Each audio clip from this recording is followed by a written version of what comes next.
नमस्कार अनि हार्दिक स्वागत छ बहसको आजको यो नयाँ श्रृङ्खलामा। यहाँहरू सबै आदरणीय दर्शकहरूलाई म महेन्द्र भट्टराई।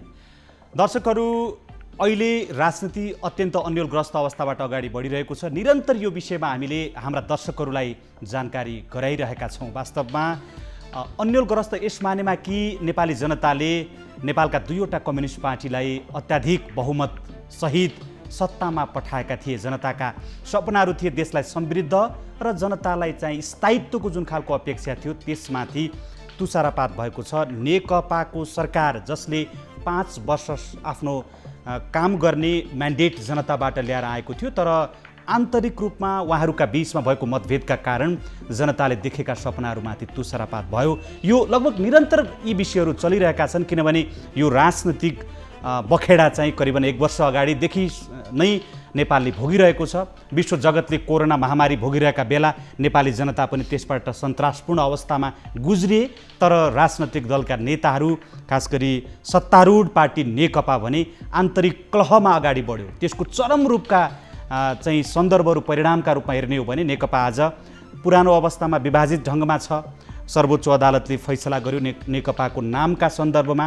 एमाले र माओवादी पार्टी आफ्नो आफ्नो घर फर्किनुपर्ने परिस्थिति बनेको छ र नेकपा सग्लो हुँदै पनि नेकपामा एक प्रकारको बवण्डर मचिएको थियो र प्रधानमन्त्री एक डेग पनि काम अगाडि बढ्न नसक्ने अवस्था जुन बनिरहेको थियो, त्यसको पट्टाछेप सर्वोच्च अदालतको फैसलाले गरिदिएको छ र अब आफ्नो आफ्नो घर फर्किएको अवस्था छ। यस्तो बेला सरकारका आगामी कदमहरू के हुन्, किनभने व्यावहारिक रूपबाट सरकार अल्पमतमा पर्न सक्ने खतरा उसका अगाडि छ। त्यो धार घाँटीमा आइसकेको छ वास्तवमा प्रधानमन्त्री र यो सरकारका अगाडि।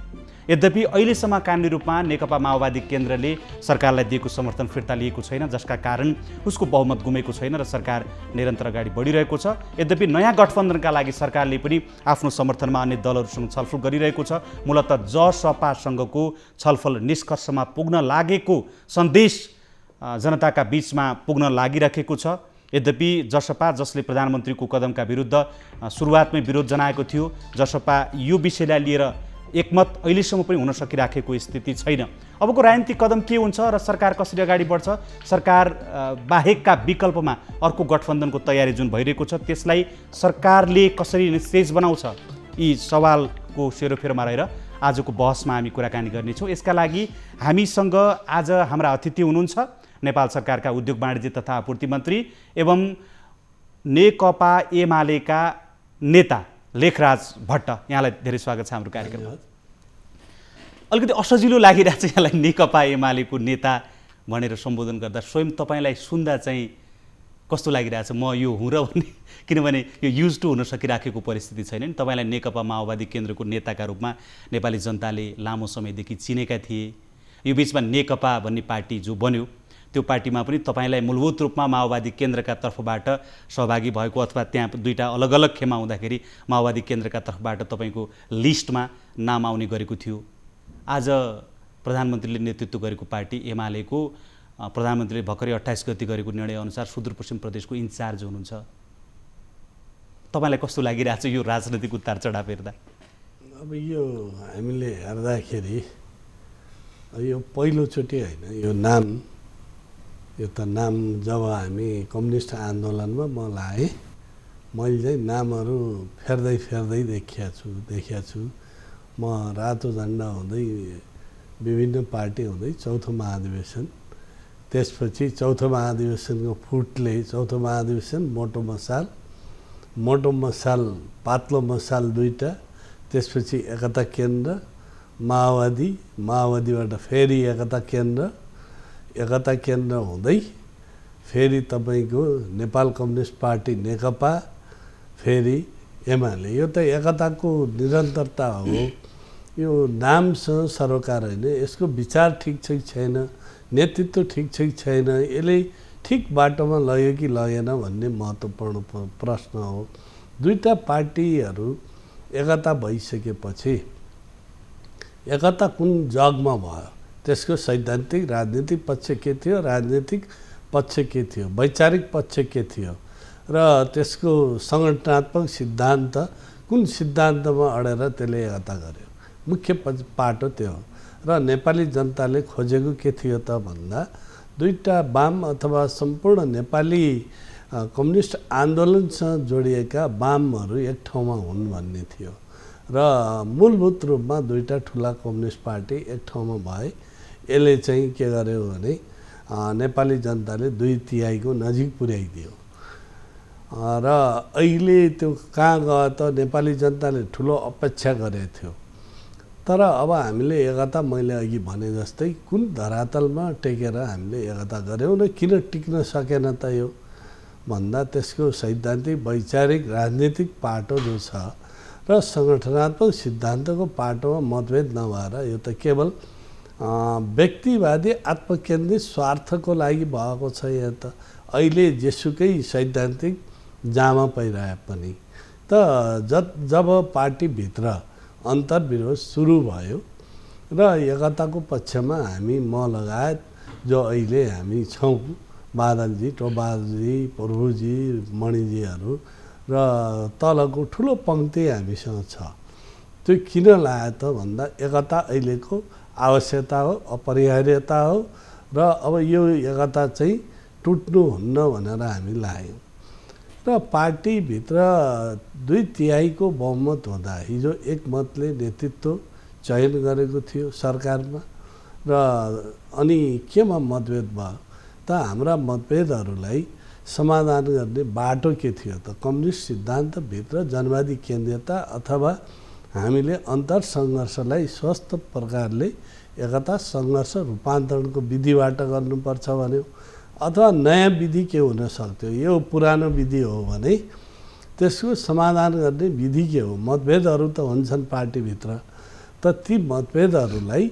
हल गर्ने बाटो के हो त ती मतभेद सैद्धान्तिक हुन् कि वैचारिक हुन् कि राजनीतिक हुन् अथवा व्यक्तिवादी स्वार्थ पुरा नभएर भएका हुन् यो चिजलाई छुट्याउन जरुरी थियो पदका लागि उहाँहरूले तपाईँको चाहिँ के भने यो नेकपा भन्ने जो एकता भएको थियो नेकपा बनाएको थियो एकता पछाडि त्यसलाई विभाजनको सङ्घारमा लगेपछि तपाईँले एकतालाई कायमै राख्नका लागि वर्तमान नेतृत्व र पार्टी रोज्नु भएको निश्चित रूपमा हो यो अहिले मैले जुन सुरुवाती चरणमा पार्टीको नामसँग तपाईँलाई जोड्दा जुन असहज छैन अहिलेको परिस्थिति र सिद्धान्तका आधारबाट म छु भनेर भनिरहँदा यस अगाडि तपाईँले राजनीतिक रूपबाट जुन अलग अलग नामबाट तपाईँले राजनीति जनता र देशका लागि भनेर जुन गर्नुभयो त्यो निरन्तर गरिरहँदा अहिले नेकपा माओवादी केन्द्रका अध्यक्ष भएका पुष्पकमल दाहाल प्रचण्डलाई नेतृत्व मानेर अगाडि बढ्नुभएको थियो धेरै चरणसम्म अब अहिले यो एउटा नयाँ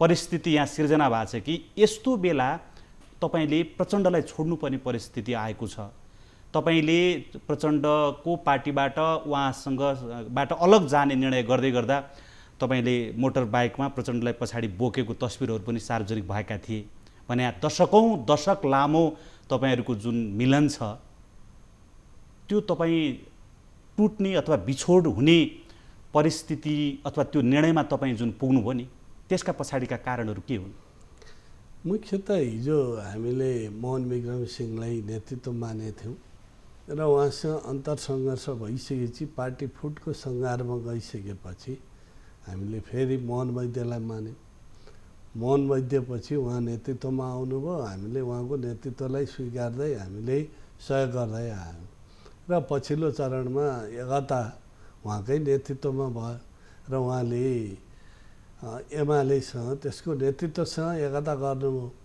त त्यो एकता मैले अघि भने जस्तै उहाँले कुन जगमा टेक्नुभयो त्यो मुख्य पक्ष हो र त्यो कुनै अरू कुरा थियो भने त्यो उहाँले जान्ने कुरो हो हामीले त अब एकता आवश्यक हो जनताले अहिले एकता चाहेका छन् भनिसकेपछि नेतृत्वले भनेको कुरो गऱ्यौँ अब पछिल्लो चरणमा जुन खालको दृश्यहरू देखा पर्यो जो सबै जग जाहेर छ त्यो मैले धेरै भनिरहनु पर्दैन त त्यो विशेष गरी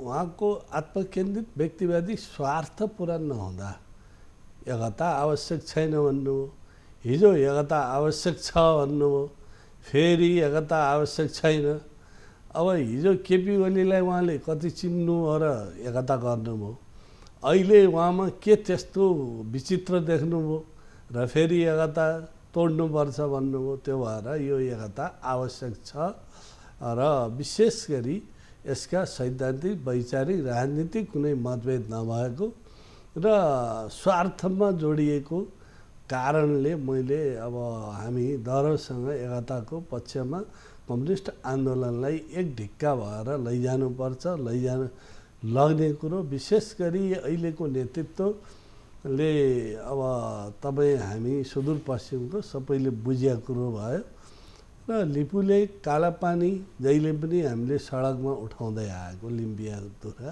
जो सुदूरपश्चिमै पर्छ र हामी त्यो नारा उठाउने मध्येको म पनि हो धेरै।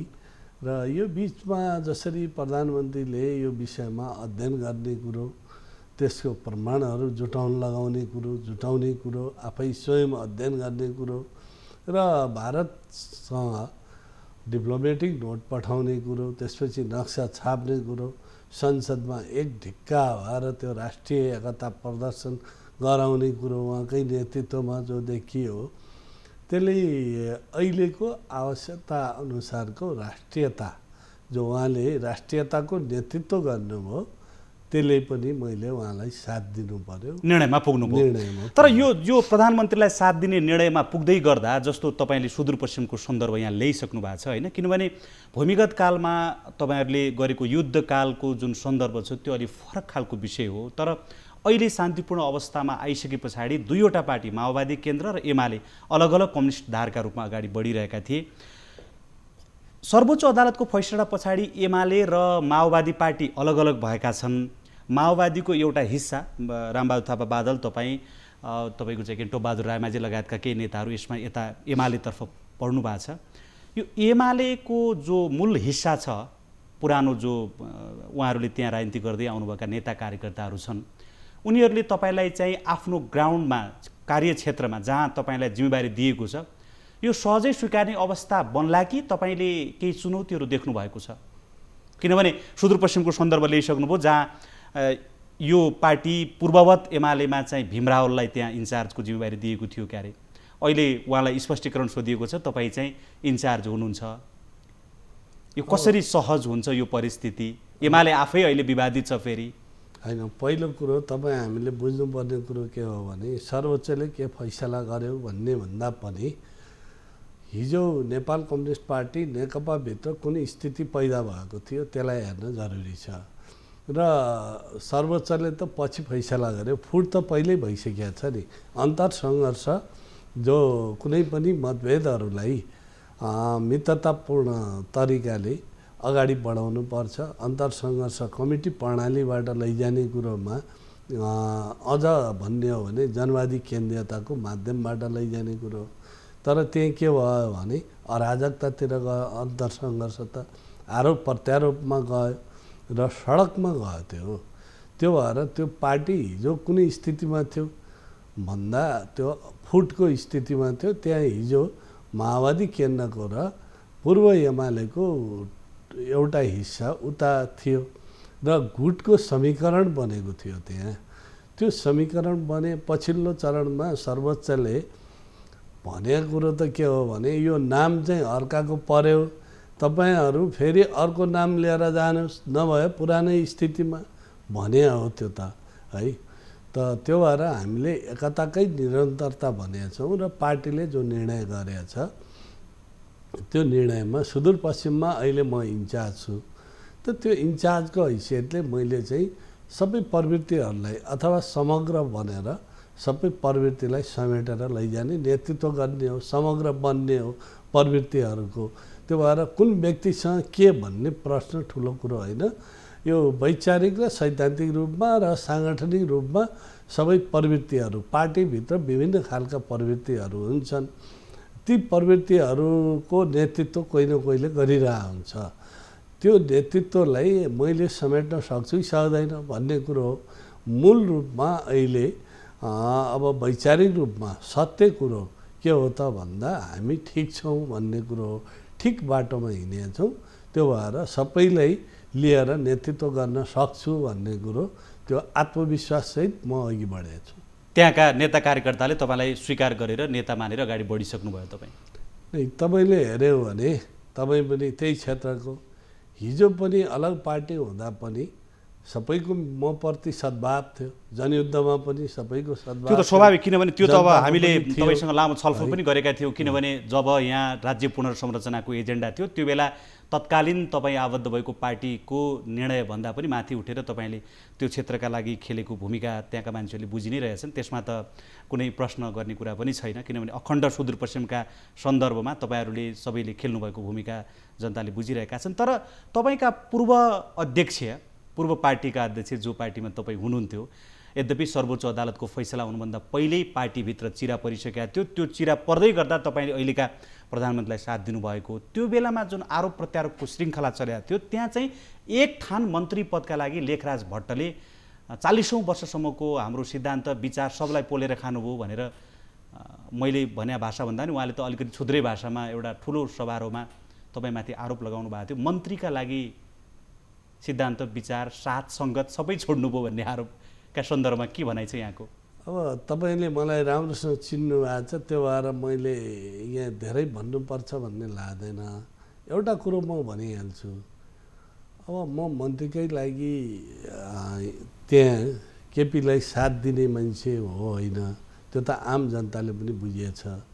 र दोस्रो कुरो, म त त्यस्तो फ्यामिलीबाट आएको, मैले मन्त्रीकै लागि जनयुद्ध लड्नुपर्ने थिएन आफ्नो लागि, म त जनताको लागि लडेँ, जनताको मुक्तिको लागि ती आधारभूत वर्ग अथवा सर्वहारा वर्ग कम्युनिस्टको भाषामा त्यसको लागि लडेको।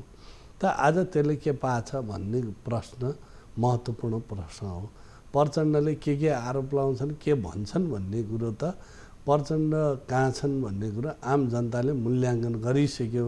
मैले कुनै पनि त्यस्तो उहाँप्रति दुराशयपूर्ण शब्द प्रयोग गर्नु त्यो मलाई वाञ्छनीय छैन लेखराज भट्टजी। तर राजनीतिमा एउटा यस्तो दिन पनि आउँदो रहेछ जुन बेला तपाईँहरू प्रचण्डलाई बोकेर हिँड्नुहुन्थ्यो, प्रचण्ड एउटा व्यक्ति होइन, एउटा सिद्धान्त हो, एउटा चाहिँ युगको लिडर हो भनेर प्रचण्ड पथ भनेर तपाईँले जनतालाई प्रशिक्षित गर्नुभएको थियो, उहाँको पक्षमा नेता कार्यकर्ताहरूलाई सामेल गराउनु भएको थियो, अझ तपाईँको मृत्यु युद्धमै लामबद्ध हुनका लागि जनतालाई तपाईँको चाहिँ मानसिक रूपमा तयार गराउने काममा उहाँलाई नेता मानेर अगाडि बढ्ने परिस्थिति बन्दै थियो।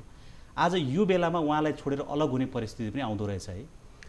अब उहाँले हिजो जे कुरो हामीले भनेका थियौँ कार्यकर्तालाई, त्यो सिद्धान्त उहाँले अँगाल्नु भएको छैन। मुख्य कुरो त त्यो हो नि त, त्यो विचारलाई उहाँले अनुसरण गर्नु भएको छैन।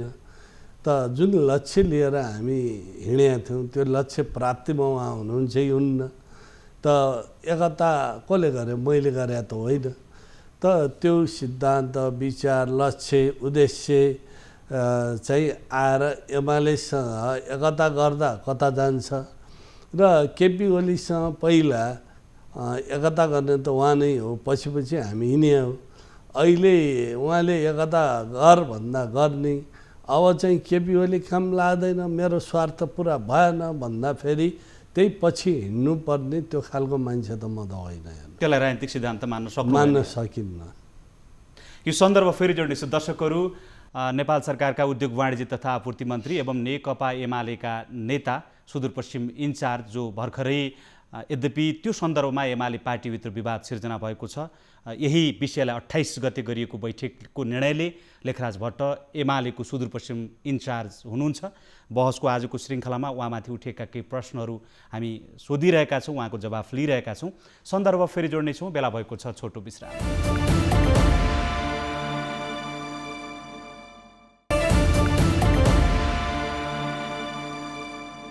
विश्रामपछि पुनः हार्दिक स्वागत छ। बहसको आजको यो श्रृङ्खलामा हामी उद्योग वाणिज्य तथा आपूर्ति मन्त्री लेखराज भट्टसँग खास गरी अहिले नेपालको समसामयिक राजनैतिक एजेन्डाहरू जुन अगाडि बढिरहेका छन्, विवादग्रस्त छन्, यो सन्दर्भ जोडेर कुराकानी गरिरहेका छौँ। पुनः हार्दिक स्वागत छ। खास गरी सर्वोच्च अदालतको फैसला पछाडि एमाले र माओवादी पार्टीहरू बिउतिए भनौँ न। अब सर्वोच्चको त्यस्तो फैसला भयो, यद्यपि माओवादीको एउटा ठुलो हिस्सा तपाईँहरू जो हुनुहुन्छ एमाले बनेर त्योभन्दा पहिल्यै प्रधानमन्त्रीको सङ्गतमा हुनुहुन्छ, अहिले तपाईँ जिम्मेवारीमा हुनुहुन्छ तपाईँहरू। यो सन्दर्भमा कुरा गरिरहँदा अरूतिर त्यस्तो खासै केही भएन जिम्मेवारीका सन्दर्भमा।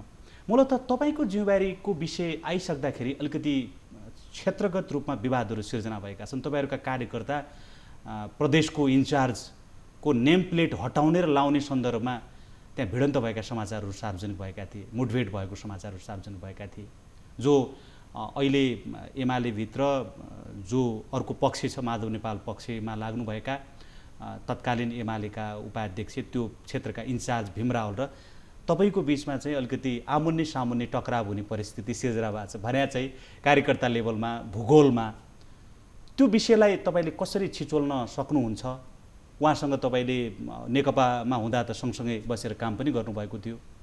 आगामी दिनहरू कस्तो देख्नु भएको छ तपाईँले चाहिँ?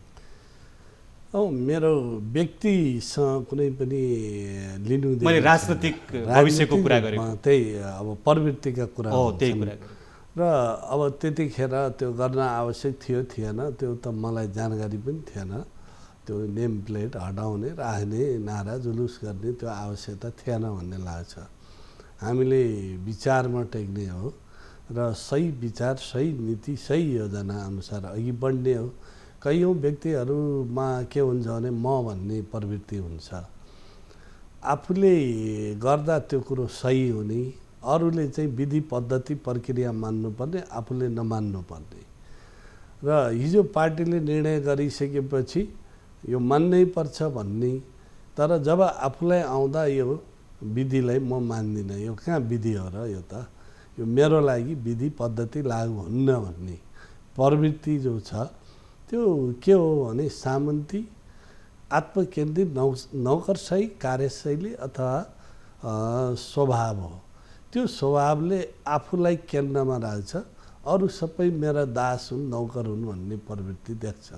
त त्यो प्रवृत्तिका विरुद्ध सङ्घर्ष गर्ने कुरो हुन्छ। जहाँसम्म एकता प्रक्रियामा उहाँलाई, अब म त पूर्व माओवादीको इन्चार्ज नै थिएँ, एकता केन्द्र, पूर्व माओवादी केन्द्रको, त मैले सहयोग गर्नु मेरो दायित्व थियो। उहाँलाई पार्टीले इन्चार्ज बनाएको थियो, मलाई अरूतिर जिम्मेवारी दिएको थियो, विभागको जिम्मेवारी पाएको थिएँ मैले। त त्यहाँको हिजोदेखि कम्युनिस्ट आन्दोलनमा जोडिएको माओवादी केन्द्रको नेतृत्वको हैसियतले एकता भइसकेपछि त्यसलाई पूर्णता दिने मेरो पनि दायित्व थियो, मैले सहयोग गरेँ। अब पछिल्लो चरणमा उहाँहरू गुटिए समीकरण बनाउनु हो।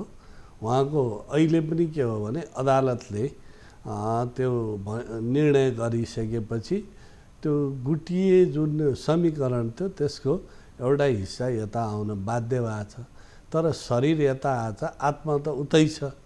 त्यो भएर यसले केही फरक पार्छ भन्ने मलाई लाग्दैन। सबै आम कार्यकर्ता, त्यो सुदूरपश्चिमेली जनताले प्रवृत्ति चिनेछ। त्यो उहाँको प्रवृत्ति अथवा अरूको प्रवृत्ति, मेरो चिन्तन प्रणाली सबै चिने हुनाले त्यो त न्यायाधीश भने त हामीले कसलाई मान्छौँ त भन्दा जनतालाई, सबैभन्दा ठुलो न्यायाधीश त जनतै हो। त जनताको निमित्त गर्ने हो, कोही व्यक्तिसँग प्रतिस्पर्धा गर्नुपर्ने आवश्यकता मैले देखेको छैन। भने त्यो जनताको साथ समर्थन पाउँछु भनेर तपाईँ अगाडि बढिसक्नुभयो? निश्चित रूपमा मैले जनताका निमित्त जे जति गरिरहेछु गर्छु, त्यो जनताको निमित्त, त्यो क्षेत्रको निमित्त र समग्र नेपालकै विकाससँग त्यसलाई जोड्ने कुरो हुन्छ। कुनै व्यक्तिसँग प्रतिस्पर्धा गर्नुको अर्थ हुँदैन भन्ने हो। विचार सिद्धान्तका हिसाबले हेर्दा मूलभूत रूपमा तपाईँ त वास्तवमा चाहिँ अब कम्युनिस्ट पार्टीको सत्ता स्थापनाका खातिर युद्धमै होमिएको एकजना नेता हुनुहुन्छ। नेकपा माओवादी तत्कालीन पार्टी थियो, त्यसको पछि नाम अनेकन हुँदै आयो, परिवर्तन हुँदै आयो। त्यो नेकपा माओवादी पार्टी शान्ति प्रक्रियामा आइसक्दा या त्यो युद्धमै हुँदाखेरि पनि आजको जो प्रधानमन्त्री हुनुहुन्छ केपी शर्मा ओली, सबभन्दा नेपालमा कुनै पार्टीहरूका बिचमा अथवा कुनै व्यक्तिहरूका बिचमा द्वन्द्व थियो भने त्यो माओवादीको सर्वाधिक आलोचकका रूपमा चाहिँ वर्तमान प्रधानमन्त्री हुनुहुन्थ्यो र मानिसहरूले उहाँलाई चाहिँ परिवर्तनका एजेन्डाको विपक्षमा रहेको मानिस भनेर पनि उहाँको चित्रण गर्ने गरेका छन्। भने गणतन्त्र, धर्मनिरपेक्षता लगायतका अरू जति पनि यो विकास क्रममा जे विषयहरू आएका छन् त्यसको अर्को व्यक्तिका रूपमा चाहिँ प्रधानमन्त्रीले लिने गरेका छन्। तपाईले त्यति बेला बोकेको सिद्धान्त र प्रधानमन्त्रीले अगाडि बढाइरहेका अङ्गीकार गरेका विचारहरूका बिचमा यो मेल छ नि, यो मेल कहाँ पुगेर भयो? कुन घुम्तीमा पुगेर यो मेल हुन आइपुग्यो? त्यो त प्रचण्डलाई सोध्नुपर्छ। उहाँले के आधारमा एकता गर्नुभयो र हामीले बोकेका एजेन्डाहरू हिजो साँच्चीकै बाहिर जसरी आएको थियो अहिलेको प्रधानमन्त्री अहिलेको पार्टीको अध्यक्षको त्यो खालको थियो कि थिएन भन्ने कुरो त अहिले त उहाँ त यो सङ्घीयता धर्मनिरपेक्षता अथवा गणतन्त्र समावेशितालाई पालना गर्ने र गराउने नेतृत्व गरिरहनु भएको छ।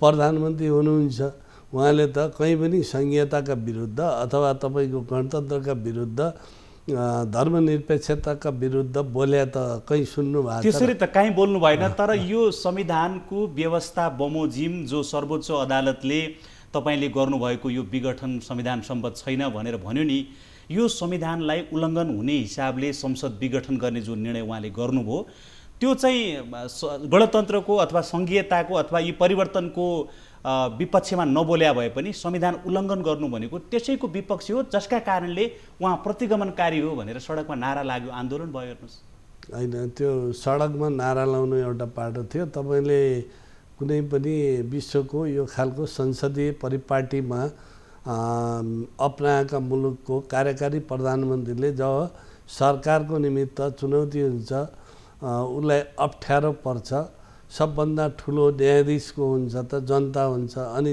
नयाँ जनादेश लिन्छु भनेर जो आफ्नै पार्टीभित्रबाट अविश्वासको प्रस्तावको तयारी हुन्छ, षड्यन्त्र हुन्छ, सरकारका कामलाई अघि बढाउन दिइन्न, त्यतिखेर अनि त्यसको नेतृत्वले म जनताको जनादेश लिन्छु है भनेर उसले एउटा लक्ष्य उद्देश्य लिएर विघटन गर्यो। त त्यो केस अघि बढिसकेपछि अदालतमा गइसकेपछि अदालतले के भन्यो त भन्दा पुनर्स्थापना गर भनेपछि त्यो निर्णयलाई त हामीले मानेछौँ नि त, सरकारले माने। तर फेरि पनि अहिलेको आवश्यकता के हो त, के देखिया छ, जनताको मनोविज्ञान के, यो त चुनावमै प्रधानमन्त्रीले जे भने थिए त्यही बाटोमा हिँड्नु नै ठिक रहेछ। अदालतले त गरिदियो निर्णय, त्यसलाई पालना गर्नु सरकारको दायित्व कर्तव्य हो। तर पनि प्रधानमन्त्रीले गरे निर्णय त ठिक रहेछ भन्ने त अहिले आममा परिरहेछ। त्यो प्रधानमन्त्रीको कदम ठिक थियो भन्ने कुरो त जनताको मनोविज्ञान, जनताको विचार, जनताको भावना जो व्यक्त भइरहेछ त्यसले पनि देखाइरहेछ नि त। जनताको भावना त आफ्नो ठाउँमा छ, तर माओवादी केन्द्रले पनि समर्थन फिर्ता लिएको छैन, जो सर्वाधिक यो पछिल्लो चरणमा विवादको अब मैले घेरामा आमुन्ने सामुन्ने हुनुभएको थियो। मैले त्यही भन्छु, हिजो सडकमा आन्दोलन गर्नुभयो र उहाँहरूले के भन्नु भने सडकमा यदि यो चाहिँ हाम्रो पक्षमा निर्णय भएन भने अदालतबाट न्यायाधीशलाई तानेर सडकमा ठिक गर्छौँ, यो पनि बोली आएको थियो नि त। त्यो उहाँहरूले भन्दा पनि कोही अर्को एकजनाले बोल्नु भएको थियो। नै, त्यो त आन्दोलनका पक्षमा लागेका एकजना व्यक्तिले कसैले बोलेको थियो, त्यो भने उहाँहरूले कहीँ पनि खण्डन गर्नु भएन, उहाँले बोले ठिक होइन भन्नु भएन नि त। त्यो त जब तपाईँले त्यसको नैतिक आन्दोलनको नेतृत्व गरिसकेपछि त्यसमा हुने घटना परिघटनाको त जो आन्दोलनकारी हो, जसले नेतृत्व गरेको छ त्यसले लिने कि नलिने भन्ने प्रश्न आउला। अदालतले त्यो उहाँहरूले भने जस्तो पुनर्स्थापना गरिदिएपछि लड्डु पनि खानु हो। तर पछिल्लो चरणमा त्यही अदालतले अर्को निर्णय गर्यो, यो नाम चाहिँ तिम्रो होइन, तिमीहरूले अरूको नाम खोज्यौ, नयाँ नाम खोज, अनि होइन भने पुरानै स्थितिमा तिमी छौ भन्दाखेरि यो राजनीतिक निर्णय भयो भन्दै हुनुहुन्छ उहाँहरू। भने आफ्नो त्यही निर्णय उहाँहरूको पक्षमा भए त्यो वस्तुवादी वैज्ञानिक राजनीतिक नहुने त्यो चाहिँ उहाँहरूको पक्षमा भने यो अलि दोधारे कुरो गरिरहनु भएको छ। त्यो त उहाँहरू स्पष्ट हुनुहुन्न। अब स्पष्ट भए त सिधा बोल्नुहुन्थ्यो नि त। आजको दिनमा राजनीतिमा वास्तवमा भन्यो भने धेरै आगततर्फ जानुपर्ने कारण त छैन, तर तपाईँको पृष्ठभूमि र आज तपाईँले अदा गरिरहेको भूमिकालाई हेर्दाखेरि चाहिँ तपाईँको पृष्ठभूमि अथवा तपाईँको विगत राजनीतिलाई पनि समीक्षा गर्न मन लागेर मात्रै केही प्रश्नहरू जो त्यति तपाईँलाई आज बिर्सन मन थियो होला, तर पनि मैले सम्झाउन खोजिरहेको छु अहिले, किनभने यो विषयहरू उठिरहेछ। जुन माओवादी पार्टीमा तपाईँ संलग्न हुनुभयो, त्यो माओवादी पार्टी अथवा माओवादी पार्टीले अगाडि बढाएको युद्ध, द्वन्द्व, सशस्त्र युद्ध जे थियो त्यसको आलोचकका रूपमा प्रधानमन्त्री केपी शर्मा ओली सर्वाधिक आलोचकका रूपमा पहिले पनि हुनुहुन्थ्यो राजनीतिक रूपबाट। त्यो त उहाँको त्यति बेलाको राजनीतिक सिद्धान्त र तपाईँको राजनीतिक सिद्धान्त मिलिरहेको थिएन। आजको दिनमा पनि तपाईँको मूलभूत रूपमा माओवादीका आधाभन्दा बढी नेताहरू आफूसँगै साथ दिइरहेको बेलामा पनि फ्याट्ट लाएर चाहिँ प्रधानमन्त्रीले एक ठाउँमा बोलिदिनु भयो कि यो माओवादी युद्ध जनयुद्ध भने त कुइया फर्सी हो, अनि तपाईँहरू चाहिँ के कुइएको फर्सीबाटै उत्पादित अंशहरू हो या आजको दिनमा तपाईँको आदर्श केपी शर्मा ओली भइसक्नुभयो? अब प्रधानमन्त्रीले कुन सन्दर्भमा भने र त्यो माओवादी आन्दोलनलाई कुइएको फर्सी बनाइदेऊ प्रचण्डले भने हो जस्तो बुझ्छु मैले है। र जसरी बाहिर व्याख्या भयो त्यो होइन। मैले पनि प्रधानमन्त्रीज्यूलाई सोधेको छु तपाईँका यी अभिव्यक्ति हुन् त भन्दा त्यो होइन भन्नुभएको छ। र त्यो कुइएकै फर्सी बनाइदिने त माओवादी आन्दोलनलाई अरू कोही होइन प्रचण्डै हुने त यहाँसम्म ल्याइपुग्यो। हिजो माओवादीले अँगालेका सिद्धान्तहरू विचारहरू र जीवन या मृत्यु भनेर हामी हिँडेथ्यौँ।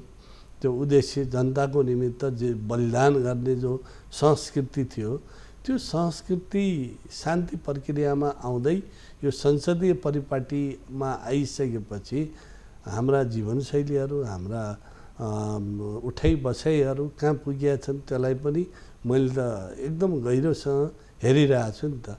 र आज हिजोका घाइतेहरू हिजोको अपाङ्गहरू युद्धमा ती शहीद परिवारहरू बेपत्ता परिवारहरूको स्थिति के छ? शहीद बेपत्ता परिवार भन्दाखेरि यति बेला त आफ्नो परिवारको बढी ख्याल हुने भयो नि। शान्ति प्रक्रिया छ, भौतिकवादी दुनियाँ छ, सबै चिज चाहियो होइन। हिजो त्यही कुरोमा लगाउने अहिले शान्ति प्रक्रियामा आएपछि कुनै पनि मुलुकमा के भएको छ इतिहासलाई हेऱ्यौँ भने पहिला द्वन्द्वसँग जोडिएका हरेक पक्षको व्यवस्थापन भएको छ, गरिएको छ। तर यहाँ के भयो त भन्दा हामी विद्रोह गर्छौँ भन्दै नयाँ नयाँ कुरामा भुल्याउँदै यहाँ यो ठाउँमा ल्याइसकेपछि ती सबैलाई भुल्याउने हामीले त आज ती शहीद परिवारहरू जहाँ गाउँ बस्तीमा जसको खाने लाउने समस्या छ तिनलाई हामीले कति सम्झेका छौँ र तिनले दिएको उद्देश्य लक्ष्य शहीद परिवारले जसरी 17,000ले बलिदान गर्यो। गणतन्त्र भन्यौँ, उपलब्धि हाम्रो सङ्घीयता भनेछौँ, समावेशिता, धर्मनिरपेक्षता। अब त्यो वर्गले त्यो यो गणतन्त्रबाट घाँस बाँस कपास पायो कि पाएन त? अहिलेको त हामीले जानुपर्ने त्यहाँ हो नि। गणतन्त्र त हामी लडेको भने आम नेपाली जनताको लागि घाँस बाँस कपास शिक्षा स्वास्थ्य रोजगारी यो चाहिँ ल्याउँछौँ, समानता ल्याउँछौँ भनेको त अहिले कहाँ छ समानता? शान्ति प्रक्रियाको एउटा टाउकोमा गोली लिएर बसेको घाइते प्रचण्डलाई भेट्न पाउँदैन भनेपछि उहाँले कहाँ सम्झिनु भएको छ त? ती घाइतेहरूको योगदान छैन? आज ऊ औषधिको लागि तडपिरहेछ। आज उसको एकजना अपाङ्ग उसँग साथी छैन, ऊ कसरी बाँचिरहेछ? जसले छोरो गुमायो, छोरी गुमायो। प्रचण्ड त एउटा मूल नेता हुनुभयो, तपाईँ पनि नेता हो, तपाईँ अहिले सरकारमा हुनुहुन्छ प्रधानमन्त्री अथवा यो सरकार जुन छ त्यसले पनि त अब यो किनभने गणतन्त्रको उपभोग त तपाईँहरू सबैले गरिराख्नु भएको छ होइन। गणतन्त्रका कारणले वर्तमान राष्ट्रपति यो सङ्घीय संरचना तपाईँहरू मन्त्री प्रधानमन्त्री जो हुनुभएको छ तपाईँहरूको पनि त दायित्व होला नि। अब तपाईँ प्रचण्डले गरेन भनेर तपाईँले चाहिँ प्रचण्डकै पोल्टामा मात्रै हाल्ने कुरा त आएन, तपाईँले हेर्नु पर्ला नि। अब हालेकै छैन त्यो पोल्टामा। मूल नेतृत्वको जिम्मेवारी के हो? मूल नेतृत्व भइसकेपछि त्यसले सबै कुरोको दायित्व लिनु पर्दैन? हिजो उहाँले त जनयुद्धको नेतृत्व गर्नुभएको थियो, त्यसको सबै श्रेय हामीले दिएको थियौँ नि त, उहाँलाई नै दिएको हो। अनि त्यसको कमजोरी चाहिँ उहाँले लिनुपर्छ कि पर्दैन? त अर्को कुरो के हो भने अर्को पार्ट हो र हामीले सम्माननीय प्रधानमन्त्रीज्यूलाई यी सबै समस्याहरू भनेछौँ। र अब हिजो हामी जे उद्देश्यको लागि जेको निम्ति लड्यौँ त्यो त प्राप्ति भएको छ, केही त पूर्ण नभए पनि। त यसको अहिले संरक्षक को हो त? तपाईँ नै हो। गणतन्त्रको संरक्षक, यो सङ्घीयताको अनि समावेश जो कार्यान्वयनको भूमिकामा छ भूमिका त्यो भएर अहिले शहीद परिवार बेपत्ता परिवार जनमुक्ति सेनालाई परिचय पत्र दिने, घाइतेहरूको उपचारको व्यवस्था घरबार नभएका हिजोका कार्यकर्तादेखि लिएर जनमुक्ति सेनालाई पुनर्वास गराउने जिम्मा तपाईँको हो। यतिखेर यो सबैको 17,000को लिनुपर्छ भनेका छौँ हामीले र त्यसको लागि अहिले 3 सदस्य एउटा प्रदीप गेवाली परराष्ट्र मन्त्रीको नेतृत्वमा समिति पनि बनेको छ, त्यसले काम गरिरहेछ र प्रधानमन्त्रीज्यूले के भन्नुभएको छ भने जुनसुकै घाइते भए पनि त्यो युद्धको त्यसको उपचार सम्बन्धित ठाउँमा जिल्लामा निःशुल्क गर्नु भनेको छ। सरकारले जिम्मेवारी लिन्छ लिन्छ र अब यो अहिले यो सरकारको कुरा गर्दा तपाईँहरूको आन्तरिक मतभेद त बाँकी नै छ, किनभने एमाले पार्टी पनि मतभेदमा छ। अहिले 4 जना नेताहरूलाई तपाईँहरूले स्पष्टीकरण सोध्नु भएको छ। तपाईँहरू भने तपाईँ पनि एउटा पार्टीको महत्त्वपूर्ण जिम्मेवार नेता हुनुहुन्छ, त्यही पार्टी तपाईँहरूकै बैठकले यो निर्णय गरेका छ। यो एमाले भित्रको आन्तरिक विवादको समाधान कसरी हुन्छ? अथवा उहाँहरू तपाईँले अघि भने जस्तो शरीर एमालेतिर मन माओवादीतिर छ भनेर तपाईँले प्रचण्डतिर छ भनेर जुन तपाईँले भन्नुभयो, त्यही तपाईँहरूको रिडिङ हो र त्यसै होस् भन्ने तपाईँहरूको चाहना हो या मिल्न सक्छ? त्यो तरिका के हो? एउटा अर्को चाहिँ सरकार अब व्यावहारिक रूपबाट माओवादीले समर्थन फिर्ता लिन्छु भनेर नेताहरूले बोलिराख्नु भएको छ, यद्यपि त्यो अहिलेसम्म कायमै छ। जसपासँगको वार्ता तपाईँहरूको टुङ्गोमा पुग्या हो कि के हो? यो सत्ता निरन्तरताका लागि के छ तपाईँहरूसँग उपाय?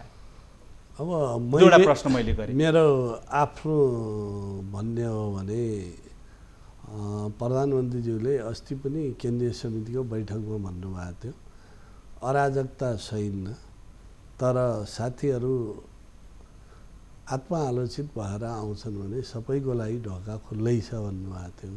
अझ मैले के भन्छु भने कम्युनिस्ट आन्दोलन फेरि एकतामा आउनुपर्छ। जहाँ जहाँ कमी कमजोरी भएका छन् ती कमजोरीलाई स्वीकारेर सच्याएर फेरि पनि कम्युनिस्ट आन्दोलन एक ढिक्का हुनुपर्छ भन्ने हो मेरो आफूले भन्दा। जहाँसम्म सरकारको कुरो छ, अब यो त तपाईँको समर्थन माओवादी केन्द्रले फिर्ता ल्याएपछि नयाँ परिस्थिति सिर्जना हुन्छ। तर वार्ता संवाद चलिराखेको छ अहिले पनि। त्यो नयाँ परिस्थिति सिर्जना भइसकेपछि त्यति बेला के गर्ने भन्ने प्रश्न आउला। त्यो त त्यति बेलाकै कुरो हो र जहाँसम्म जसपाले आफ्ना मागहरू राखेका छ प्रधानमन्त्री समक्ष त्यो छलफल चलिरहेछ। त्यो उहाँहरूको माग सरकार निर्माण सरकारको समर्थन भन्दा पनि जसपाले जुन सरकारसँग माग गरेको छ ती बुदामा छलफल हुनु हो भन्ने मैले बुझेको छु। अदालती प्रोसेसका सन्दर्भमा चलिरहेका विषयहरूमा पनि उहाँले माग उठाउनु भएको छ। आज गृहमन्त्री सडकमै जसपाको आन्दोलन चलिरहेको ठाउँमा गएर माग पुरा गर्छौँ भन्ने हिसाबले वार्ता गरौँ भनेर सडकमै पुग्नु भएको छ। यसलाई कसरी बुझ्ने? एउटा कानुन कार्यान्वयन गर्ने गृहमन्त्री चाहिँ फौजदारी प्रकारको मुद्दामा दोषी ठहर गरे अदालतले दोषी ठहर गरेको व्यक्तिलाई रिहाई हुनुपर्छ भनेर गरिएको आन्दोलनमा सडकमै जानुभएको छ। यद्यपि तपाईँ सम्बन्धित मन्त्री त होइन, तर यस सन्दर्भमा के भन्नुहुन्छ? गृहमन्त्रीले त्यहाँ के बोल्नुभयो मिडियाबाट मैले पनि सुनेको फोटो त्यहाँ छ, उहाँ जानुभयो। म पनि हिजो किसानहरूले आन्दोलन गर्दा म पनि माइती मण्डेलामा गएको थिएँ र किसानहरूका मागहरू जे थिए त्यतिखेर 1,40 करोड किसानको बकाया थियो मिल मालिकहरूसँग, त्यो 1 वर्षभित्रै असुल गरियो।